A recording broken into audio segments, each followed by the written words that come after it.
Thank you, everybody. Delighted to be here and for the invitation to come along and speak today.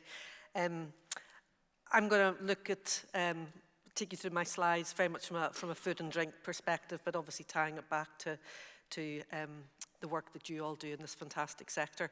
Many of you will know my colleague Fiona Richmond, who does a lot of work working with Caroline and with Vicky's team, both around food and drink tourism, but also agri-tourism. So I thought I would just start and actually, I suppose, remind us all about the importance of the food and drink industry in Scotland. It's one of the things that we want people to know. I know that everybody in this room knows how important food and drink is, but it's a massive sector in Scotland. We are a massive employer. We have farms, we have businesses based right across all of the regions of Scotland, and particularly important in Scotland's rural economy. So we are particularly important to the future wealth and prosperity of Scotland. I was encouraged to see that one of Vicky's trends was people with passion. I think everybody in this room probably has passion for the food and drink industry in Scotland and for the businesses that you work in. We've been working over the last 18 months on developing the reputation of Scotland, building it further on the work that's been done since Scotland Food and Drink was created many years ago.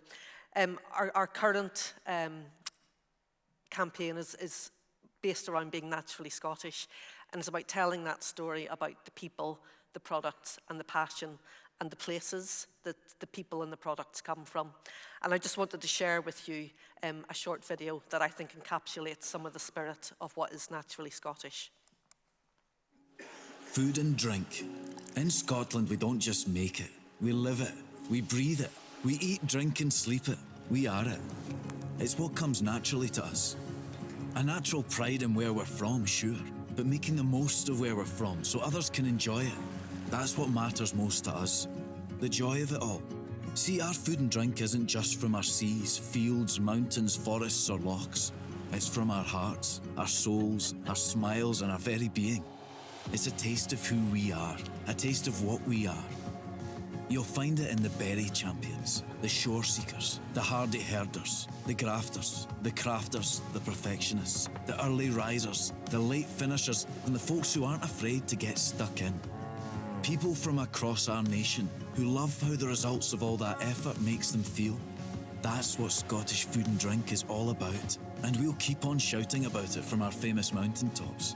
Better still, we'll put Scotland on plates, in bowls, dishes and glasses, everywhere and anywhere. Because we can't keep all this goodness to ourselves. Where's the joy in that? No, we'll share and share and share until all can get a taste of what it means to be naturally Scottish.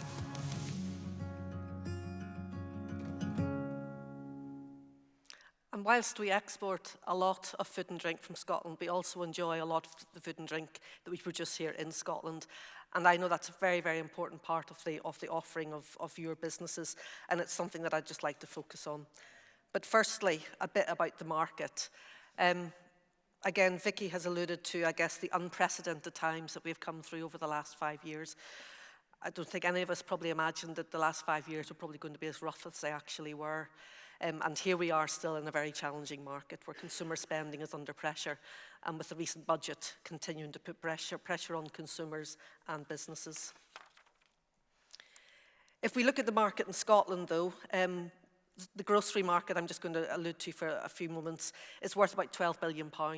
It is growing, but it's growing mainly driven by inflation, and that's pretty similar right across the GB marketplace. GB marketplace is worth 125 million, so we consume quite a lot of food and drink in this country.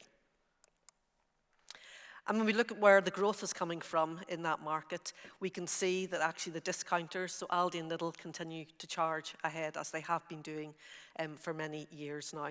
The convenience sector remains important, and in Scotland that is particularly important too, because we know that people shop locally and local shopping is particularly important. If we look at farm retail specifically, and this isn't specifically necessarily about Scotland, it's about the wider farm retail market, it's very much about all being local though. It's about the local offering, it's about local suppliers, it's about serving that local community, it's about employing local people, it's about sourcing locally. And it's worth about £1.4 billion in the GB market, which is a fairly substantial chunk of the market and a real opportunity to grow with optimism in that sector that growth can continue to come through. We also look at what we call the out-of-home market, so restaurants, cafes. That too has had difficult times over the last few years, but again, we're seeing some sense of optimism there in terms of growth and the right opportunities at the right times. And we very much believe that the offering that Scotland has is very well targeted towards certainly the value and quality offering within the out-of-home market. If we think about provenance, and we talk a lot about provenance, we talk a lot to customers about provenance, we talk to consumers a lot about provenance. In fact, we talk to consumers annually now to ask them about their feelings around provenance.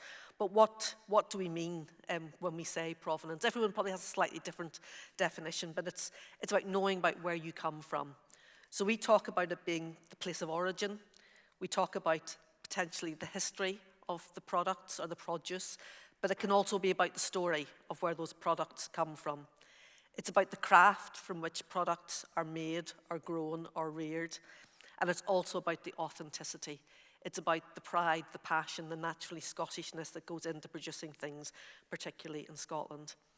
And we wrap around that now very much particularly the importance of sustainability. And when we talk about sustainability, absolutely we talk about environmental sustainability, but we also talk about the importance of social and communities, and we also talk about economic prosperity. When we ask consumers why is provenance important, they tell us a whole pile of things. They use different words, but actually there's a whole pile of common meaning comes through from consumers. Interestingly, since we've done this research over the last 4 or 5 years, supporting the local economy has come out at the top of that list. So very much Scottish shoppers or people coming to Scotland absolutely want to be supporting local businesses. It's also about assurance and it's also about quality, because they know that something that has been locally grown, locally reared, locally caught, locally made has better quality and better value. And because it's local, there's that element of it has been made in the vicinity, so it hasn't travelled. There's freshness to it, and there is that bit about food miles and sustainability. Interestingly, though, the boundaries of what constitutes local is getting smaller. And what we've seen, likely over the last 10 years, this trend does change over time. But what we're seeing at the moment is actually, we're seeing a shift from country. So the country in which we live as Scotland is going down, and we're actually seeing people talking more about local being from the town or city in which you reside or the region in which you live in. And interestingly, that element of the UK certainly isn't coming into it when we speak to consumers. Earlier this year, we spoke to a number of people involved in food and drink across the UK to get their thoughts about provenance, and particularly Scottish provenance. There was overwhelming feedback that Scotland has a fantastic offering to make when it comes to food and drink. We have a fantastic offering, but there are also fantastic opportunities out there in terms of the trends that we're seeing coming through from consumers. And we know, you know, because you live in Scotland like I do, that we have fantastic products and produce that are grown right across every element and part of our country. I'm not going to shout out any here because I typically forget somebody and then they go, what about? And I go, it's okay, we all have something to shout about. It's the importance there in terms of we have a fantastic basket in Scotland. It's something I talk about quite a lot when I talk about the breadth of what we do in Scotland. I do think we've got something that many other countries don't have in terms of the breadth of food and drink offering, whether it be from primary right through to the spirits that we now are not only renowned for in terms of whisky, but also the other premium spirits. Provenance is really important because actually it allows us to add value. It allows people to charge more, and it allows us to actually target different kinds of visitors and demographic groups when it comes to our offering. Interestingly though, when we talk to consumers right across the UK, whilst they said provenance is important, and it was 58% of them said provenance is important, when we actually questioned them about Scottish provenance, 64% of them said they were more likely to buy a product because it had Scottish provenance. So the story here is Scottish provenance is a real core element of what we do. It's a really big core element of what you can do if you have a food and drink offering as part of your business.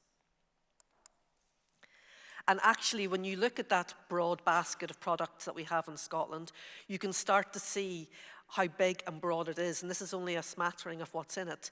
But actually, when we talk to consumers and ask them about would they be willing to pay more for, you can start to see what categories they really believe that we could be charging more for when it comes to either selling or putting food on our menus. Going back to trends, we think market trends are really important, actually. You know, consumers do change. Consumers are always looking for something that's innovative and different. They want to spend money on something that's new and different and innovative. So as part of the consumer research that we did this year, we've started to really identify some new areas where we believe Scotland can play really strongly when it comes to provenance credentials from our food and drink offering. I'm not going to go through them. I'm happy to share the deck afterwards and we can talk through them. But the important thing here is understanding the trend and how you can marry some of those trends with some of the interactions you have with consumers or visitors.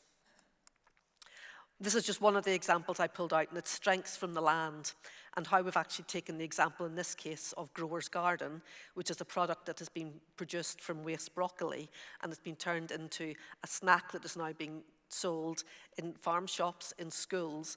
But actually we then asked the chefs at Breaks whether they could do something innovative with it as well. So they were starting to think about how they could minimise and tell the story of taking something that fits into the strengths from the land. We believe layering benefits is actually another way of adding really true value to the offering that can be done. Turning a bit to visitors, this research that I've referred to, we've actually, we spoke to a number of visitors visiting the UK, as well as UK consumers and Scottish consumers. And you can see here the big blue charts are the tourist charts. And again, you can see how important it is to tourists. 81% of them said they think that provenance is important, and actually 87% of them then went on to say that they would more likely buy products if they knew that they were grown, reared or produced in Scotland. So again, a really nice knitting together there with the food and drink offering that you offer in terms of actually targeting and giving something specific and meeting the needs and attracting consumers and visitors to your attractions. And again, I'm not going to go through this. It's a bit of a scary screen because there's an awful lot of figures on it, and it does scare me slightly too.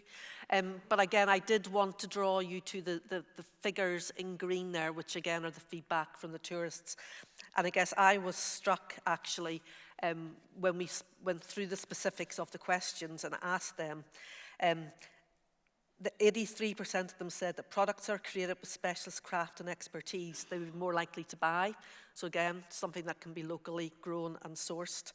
And 80% of them talked about products that capture an authentic place or experience are really important to them too. So I think what you're seeing with the research that Vicky shared and the research that we've done, there's an absolute demand out there for products in Scotland that can very much play to those provenance credentials. I just wanted to talk very briefly about some work that we're doing and again supporting some of the work that's happening with Caroline and Vicky. We're working at the moment on bookable food and drink experiences. It's a pilot programme that's being run at the moment, specifically around food and drink tourism at the moment, building actually on the work that's already underway in the agri-tourism sector. What's the word I'm looking for? We could not believe the amount of demand that we have had for that programme. We've had to turn people away, which suggests to me we need to run another one, because actually the number of people wanting to get involved in building a bookable food tourism experience in Scotland is growing, with again people seeing the potential that offers by linking that into a successful food and drink or tourism, agri-tourism business. And the other thing I couldn't not mention, it isn't new news, but it's quite new news. We are obviously hosting the Michelin Awards early next year in Glasgow, which will be a fantastic opportunity for us to showcase Scotland to showcase Scottish food and drink, and to think about the legacy that we can leave behind with all those fantastic chefs coming to Glasgow in February next year.